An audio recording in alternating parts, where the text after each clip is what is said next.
Tucked away in Canada's Northwest Territories is an area of outstanding natural beauty, inaccessible by conventional means. For decades, people have crossed its boundaries in search of a great fortune which is rumoured to lie there. Many have emerged empty-handed, but yet more have never returned at all. Is there something in the Nahanni Valley? But first, hi guys, it's Simon from Bedtime Stories. If there's one thing that defines bedtime stories, it's exploring unsolved mysteries. And this week's sponsor gives you the opportunity to do just that. Hunt a Killer. Hunt a Killer is a subscription game in which you receive a new evidence pack each month.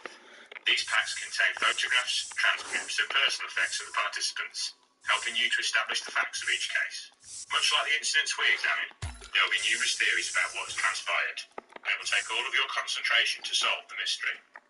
And whilst we've looked at numerous unsolved crimes, Hunt a Killer has now teamed up with Lionsgate to administer one of cinema's most chilling supernatural thrillers, The Blair Witch Project. In this game, you're approached by a Birkensville resident named Rosemary Kent, who is desperate for help in finding her missing son.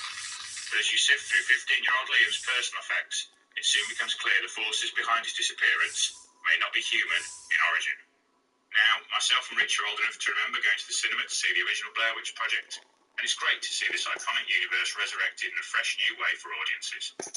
Hunt a Killer is the perfect fit for bedtime stories, and right now, if you go to huntakiller.com/bedtime stories and use the discount code bedtime stories, you'll get a 20% discount on your first subscription. So get going and see if you can get to the bottom of the mystery quicker than we can.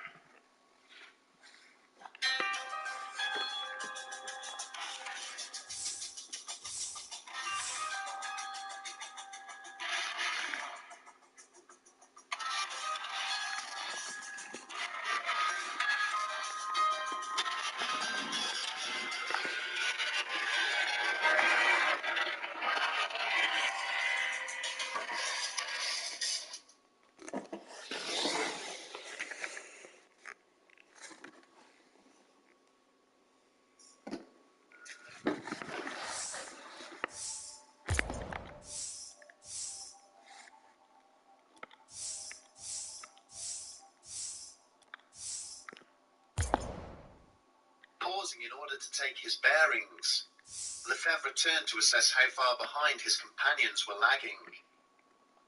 Predictably, the pair was still some distance away, visibly struggling to negotiate the scattered trails and passageways between the towering boulders.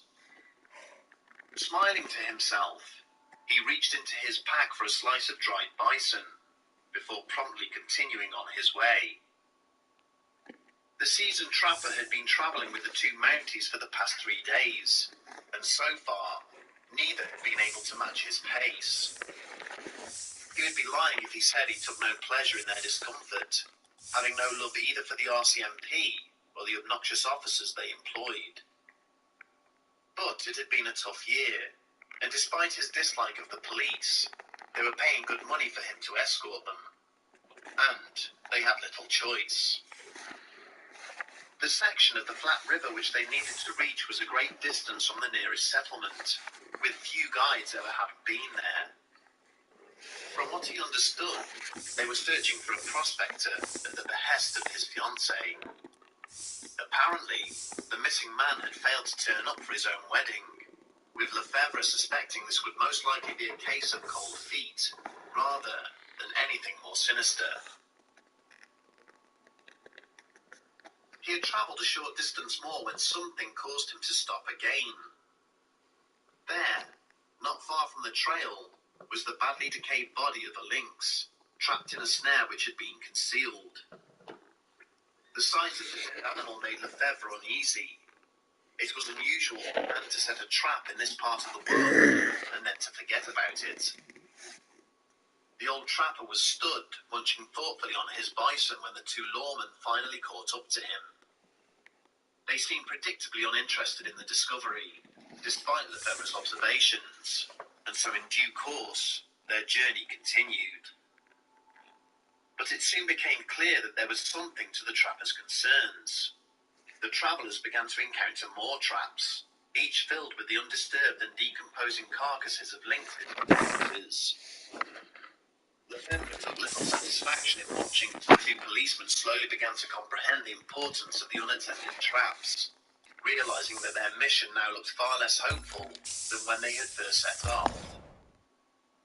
A short time later, they encountered a half-submerged boat, trapped by undergrowth at the side of the river. A cursory inspection suggested it had most likely been holed by rocks, but there was no trace of the owner. They were only a short distance from Irving Creek now, and their destination, but there was a visible quickening in the pace of each man. The fate of the log cabin was evident before it came into view, with the air ahead thick with the scent of burnt wood and must. Lefebvre had stood back and watched as the Mounties unholstered their weapons and approached what little remained of the burned-out structure. He was more interested in what might be hidden in the trees which surrounded them, rather than the blackened ruins before them. When he eventually moved up to join the two officers, he was surprised to see the missing man's furs and supplies untouched, stacked up in a neat pile a short distance away from where the cabin had stood. The prospector's body lay nearby, his rifle beside him, with its barrel crudely bent out of shape, and in one charred hand he was clutching a six-shooter. It was the missing head that most disturbed the trapper.